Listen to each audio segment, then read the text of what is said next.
మాట్లాడే విధానాన్ని మీ సందర్భంగా తప్పు. సిద్దిపేట పట్టణం కొండ భూదేవి గార్డెన్లో ఎమ్మెల్సీ ఎన్నికల సందర్భంగా ఓటర్ల సమావేశంలో ఎమ్మెల్సీ అభ్యర్థి అంజురెడ్డి మెదక్ ఎంపీ రఘునందనరావు పాల్గొన్నారు. ఇక ఎమ్మెల్సీ ఎన్నికలో బీజేపీ పోటీ చేసిన 3 స్థానాల్లో 3టిని గెలుస్తుందని ధీమా వ్యక్తం చేశారు. కేటీఆర్ అరెస్టుపై సీఎం రేవంత్ రెడ్డి అవగాహన లేకుండా మాట్లాడడమే కాకుండా కేటీఆర్ను అరెస్టు చేయడానికి భయపడుతున్నారంటున్న మెదక్ ఎంపీ రఘునందనరావుతో మా ప్రతినిధి Yadagiri Goud face to face.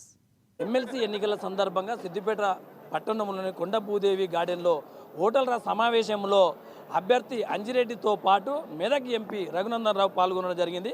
మనతో మాట్లాడడానికి రఘునందనరావు వారిని అడిగి తెలుసుకుందాం.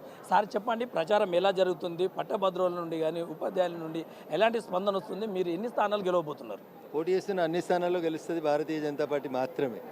ఎందుకంటే ఈ రాష్ట్రంలో జరుగుతున్నటువంటి 3 ఎన్నికలలో 3 చోట్ల అభ్యర్థులను పెట్టి ప్రజల దగ్గరికి వెళ్ళి ప్రజల సమస్యల పట్ల ప్రస్తావన చేస్తున్నటువంటి పార్టీ భారతీయ జనతా పార్టీ.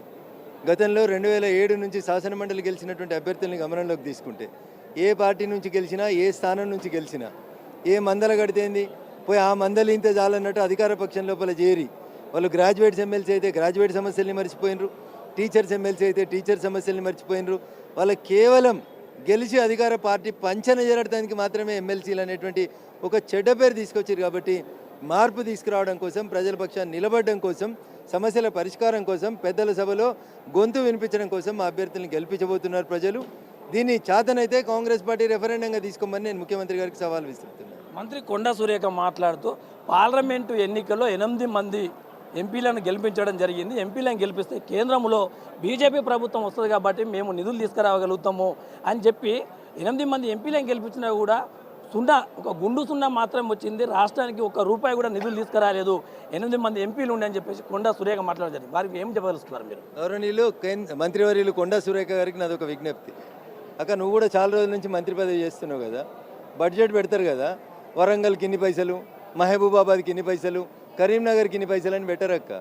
శాఖల వారీగా బడ్జెట్ అలొకేషన్ ఉంటుంది కాబట్టి తిట్టాలి కాబట్టి తిడతామంటే తిట్టూరి. అక్క, నువ్వు ఎమ్మెల్యే అయినప్పుడు, మొదటిసారి ఎమ్మెల్యే అయినప్పుడు వరంగల్కి వెళ్ళి హైదరాబాద్కి వచ్చేందుకు ఎన్ని గంటలు పడుతుండే? ఆ రోడ్ ఎట్లుండే? ఇలా నీ కారు వస్తున్న సీసీ రోడ్ వేసింది అదే నరేంద్ర మోడీ అక్క, మర్చిపోకు. వేల కోట్ల రూపాయలు ఇచ్చి నీ ఊరికి నువ్వు వెనకటికి 6 గంటలకు వస్తే ఇప్పుడు 3 గంటలలో పోయేందుకు నీకు రోడ్ వేసింది భారతీయ జనతా పార్టీ అక్క. అందుకని సూర్యుని మీద ఉమ్మేయాలని చూస్తే అక్క అది మన మీదకే వస్తుంది. కాబట్టి మీరు చర్చకు సిద్ధంగా ఉంటే సీతకు వస్తుందా, సురేఖకు వస్తుందా, రేవంత్ అన్న వస్తాడా, పొంగులేటి వస్తాడా, బట్టి వస్తాడా, బట్టి గారు వస్తారా, మాకు సంబంధం లేదు. నేను ఒక్కరిని వస్తా, మీరు 100 మంది రండి.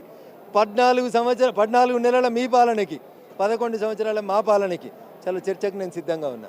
ప్లేస్, టైం మీరే డిసైడ్ చేసుకోండి. We're ready to answer. BJP BRS 2 ఒకటైనాయి కాబట్టి కేటీఆర్ను అరెస్టు చేయకుండా బీజేపీ అడ్డుపడుతుందని చెప్పేసి నిన్న ముఖ్యమంత్రి రేవంత్ రెడ్డి మాట్లాడడం జరిగింది. మీరు ఏమంటారు దానిపైన? ఐఎమ్ సారీ టు సే, ఇది ముఖ్యమంత్రి గారి అవగాహన రాహిత్యాన్ని తెలియజేస్తుంది. ఎందుకంటే ఏసీబీ కేంద్ర ప్రభుత్వం కంట్రోల్లో పనిచేయదు. ఏసీబీ రాష్ట్రాల్లో ముఖ్యమంత్రుల కింద పనిచేస్తుంది. అయ్యా రేవంత్ గారు, మీరు మర్చిపోయారు, మిమ్మల్ని అరెస్ట్ చేసింది ఏసీబీ. ఓటుకు నేటి కేసులో మిమ్మల్ని రిమాండ్ చేసింది ఏసీబీ. అప్పటి ముఖ్యమంత్రి చెప్తే అప్పటి ఏసీబీ డీజీ అరెస్ట్ చేసిండు. 50 కోట్ల రూపాయలు ఫార్ములా ఈ కార్ కేసులో డబ్బులు రేవంత్ రెడ్డి గారికి అరవింద్ కుమార్ గారు చెప్పిండ్రు. ఏమని? కేటీఆర్ అంటే ఆయన చెప్తేనే పంపించినమని. అందులో కేటీఆర్ని అరెస్ట్ చేసేందుకు ఇబ్బంది అని చెప్పారు. కేసు ఏసీబీది, ఢిల్లీకి ఏం సంబంధం అన్న? ఎందుకు అరెస్ట్ చేస్తలేవు? ఎందుకు భయపడుతున్నావు కేటీఆర్ని అరెస్ట్ చేసేందుకు? మాటలేమో కోటలు దాటుతున్నాయి, చేతలేమో సెక్రటరియట్ గేట్లు దాటుతలేవు. కాబట్టి భారతీయ జనతా పార్టీకి సంబంధం లేకుండా మా మీద బురద జల్లే కార్యక్రమం తప్పితే ముఖ్యమంత్రి గారు ఇంకోటి చేస్తలేరు. ఇది పూర్తిగా బాధ్యతారాహిత్యం అని చెప్పి తెలియజేస్తారు. చివరిగా పట్టభద్రులకు, ఉపాధ్యాయులకు మీరు ఏం చెప్పదలుచుకున్నారు? మీ గొంతుగా ఒక శాసన మండలిలో మీ గొంతు వినబడాలంటే, నిరుద్యోగుల సమస్యలు పెద్దల సభలో చర్చకు రావాలంటే అది కేవలం భారతీయ జనతా పార్టీ శాసన మండలి సభ్యుల ద్వారా మాత్రమే అవుతుంది. టీచర్స్ సమస్యలు రావాలంటే, అరే టీచర్ల సమస్యలు ఒక్కటి కూడా ఈరోజు దాకా చర్చకు రాలే. పీఆర్టీయూకి అవకాశం ఇచ్చారు, యూటీఎఫ్కి అవకాశం ఇచ్చారు, ఎర్ర జెండాకి ఇచ్చారు, అన్ని జెండాలకు ఇచ్చారు. మాకు ఇచ్చి చూడండి, మీ గొంతుగా నిలబడతామా లేదా, మీ సమస్యల్ని పెద్దల సభలో చర్చిస్తామా లేదా, ఒక్క అవకాశం ఇవ్వమని సవినయంగా అప్పీల్ చేస్తాను. థ్యాంక్ యూ అన్న. ఇది పరిస్థితి. ఉపాధ్యాయులకు, పట్టభద్రులకు